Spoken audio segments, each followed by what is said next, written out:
আসসালামু আলাইকুম, সবাই কেমন আছেন? একটা লং ভিডিও নিয়ে চলে আসলাম বাবুই পাখির বাসা। পাখিগুলা কি সুন্দর করে তাদের বাসা নিজ হাতে বোনে, খুব সুন্দরভাবে বোনে। সবচেয়ে খারাপ লাগে এইটা ভেবে যে ওদের এই বাসা একটু ঝড় হলেই উড়ে যাবে, ঝরে যাবে। তো ওরা খুব সুন্দর করে মন দিয়ে বনে। বাবুই পাখিকে বলা হয় শিল্পী পাখি, যে পাখি নিজের শিল্প তা কাজে লাগিয়ে তাদের নিজেদের বাসা তৈরি করে থাকে।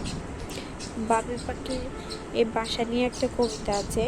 কবি রজনীকান্ত সেন একটা কবিতা লিখেছিলেন ওদেরকে নিয়ে, স্বাধীনতার সুখ। বাবুই পাখি ডাকি বলিছে চড়াই, ঘুরে ঘরে থাকি করো শিল্পের বড়াই।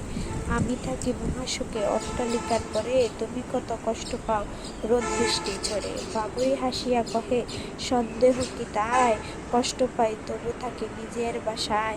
পাকা হোক তবু ভাই পরের বাসা, নিজের হাতে গড়া মোর মোর কাঁচা ঘর খাসা। বাবুই পাখি অসাধারণ একটা পাখি। আমার মনে হয় যে ওদের নিজস্ব যেই শিল্পটা রয়েছে অসাধারণ।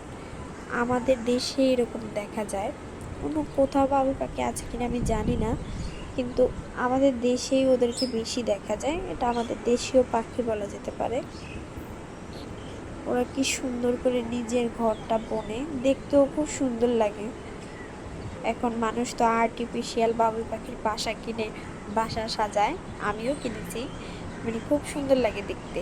তো ওদের নিজস্ব যেই জিনিসটা, এটা তো অসাধারণ একটা জিনিস, আল্লাহ তাআলার দেওয়া, প্রাকৃতিকভাবে আল্লাহ তাআলার দান, সুন্দর একটা জিনিস। আমি বাবুই পাখিগুলোকে অনেকক্ষণ ধরে দেখতেছিলাম। একটা জিনিস চোখে পড়লো খুব ভাবে, যে ওদের গায়ের যে রং, হলুদ কালো মিশানো যে রং, ছোট ছোট পাখি, ওরা কি অদ্ভুত সৃষ্টি বিধাতার, কি সুন্দর করে আল্লাহ তাআলা ওদের সৃষ্টি করেছেন, মাশাআল্লাহ। লং ভিডিওতে ভয়েস দিতে আসলে ভুলেই যাই কি বলবো, কি বলা উচিত। হাসি পায় নিজের কাছে অনেক, যে কি বলবো, কে কি মনে করবে। আসলে কখনো ভয়েস দেইনি, তো এই দু একটা ভিডিওতে ভয়েস দেওয়া স্টার্ট করলাম। এখন জানি না কে কি ভাববে। যদি আমার ভুল ত্রুটি হয়ে থাকে তাহলে সবাই ক্ষমা সুন্দর দৃষ্টিতে দেখবেন। ভুল হয়ে থাকলেও বলবেন কোথায় ভুল হয়েছে, তাহলে আমি শুধরিয়ে নেওয়ার চেষ্টা করব। আশা করি সবাই ভালো আছেন, ভালো থাকবেন, আমার পাশে থাকবেন, কমেন্ট করবেন, কমেন্ট করে জানাবেন আমার কোথায় ভুল হয়েছে। জানালে আমি খুশি হব, যাতে আমার ভুলগুলো আমি শুধরিয়ে নিতে পারি। আল্লাহ হাফেজ, সবাই ভালো থাকবেন।